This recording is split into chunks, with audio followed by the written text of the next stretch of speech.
আসসালামু আলাইকুম। কেমন আছেন আপনারা সবাই? আজকে আমি আসছি আমার বাসার ছাদ বাগানটা একটু দেখাতে। এটা আমি এবং আমার আব্বা আমরা দুজনে মিলে করি। একটু দেখেন, খুব সুন্দর, আপনাদের দেখলে হয়তো বেশ ভালোই লাগবে। দেখেন, এখানে দেখেন কিছু আম আছে। আমের সাইজগুলো দেখতে পাচ্ছেন, এই যে দেখেন। তারপরে এর পাশাপাশি আম আম তো আছেই, আমের পাশে আবার মরিচ চারাও আছে। দেখেন, এই যে আমের পাশাপাশি আছে মরিচ, একই ড্রামের উপরে এটা। তারপরে আপনারা দেখতে পাচ্ছেন এই যে যেটা এটা এটা এটা যেটা দেখতে পাচ্ছেন, এটা হচ্ছে, এটাকে কি বলে আমি ঠিক বলতে পারতেছি না এই মুহূর্তে। এটাকে বলে সম্ভবত ড্রাগন ফল। হ্যাঁ, এই ড্রাগন ফলের গাছ এটা। এরপরে দেখেন এখানে আছে এই যে বড়ই গাছ, অলরেডি বড়ই হয়েছেও। এই যে মরিচ গাছ আরও আছে, এই যে দেখেন মরিচগুলোর সাইজগুলো একটু দেখেন, দেখতে পাচ্ছেন? এই যে দেখেন, দেখছেন? আচ্ছা, আলহামদুলিল্লাহ। এই যে বড়ই গাছ,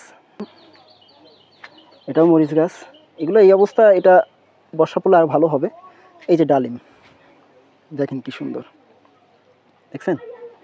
অনেক বড় হয়েছে, এগুলো আরেকটু বড় হবে, তারপরে আমরা পারবো এগুলাকে।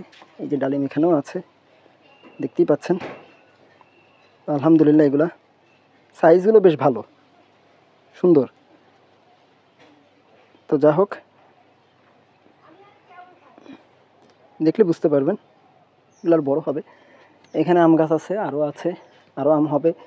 এই যে পেঁপে গাছগুলো দেখতে পাচ্ছেন, এগুলোকে নিয়ে পরবর্তীতে লাগানো হবে, অন্য জায়গাতে লাগানো হবে। মরিচ গাছ আছে, পেঁপে গাছ আছে।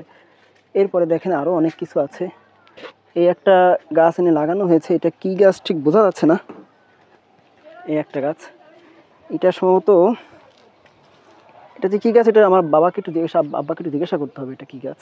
এখানে আরও আম গাছ আছে, অনেক আছে। তো আমরা চেষ্টা করি যে আমাদের এখানে কিছু কিছু জিনিস এনে এগুলো লাগানো। এগুলো আরও সবুজ ছিল, এখন একটু সুন্দর দেখাচ্ছে না, তা আরও বেশ সুন্দর ছিল। যা হোক, দেখলে বুঝতে পারবেন, বেশ ভালো লাগতেছে। আমার যখন ভালো লাগে, অবসর সময় থাকে, তখন আমি এখানে আসি, এখানে এসে বসি। এই গাছগুলো দেখলেই আমার মন এমনিতেই ভরে যায়। আর আমার বাসার ছাদটা আসলেই অনেক সুন্দর, কী বলবো, এখান থেকে সবই দেখতে পাই আমি। মজার বিষয় দেখেন, এই ছাদের পাশে এই যে নারকেল গাছ, দেখেন নারকেল হবে হবে ভাব। তো আলহামদুলিল্লাহ, বেশ সুন্দর।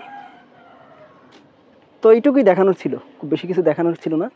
মনে হলো যে অনেক দিন ধরে একটু দেখাই মানুষকে, হয়তো আপনারা ইনফ্লুয়েসড হতে পারেন, আপনারাও এরকম করলে ভালো লাগবে, আপনাদের ছাদটাও সুন্দর থাকবে, কিছু উপকারও হলো। তবে আমগুলো কিন্তু আমি খাবো, এই কয়দিন পরে বড় হলেই খাবো। আপনাদের দিব কিনা বলতে পারতেছি না, তবে আমি কিন্তু খাবো। এই দেখেন, দেখছেন? ঠিক আছে, আম খাওয়ার দাওয়াত রইল।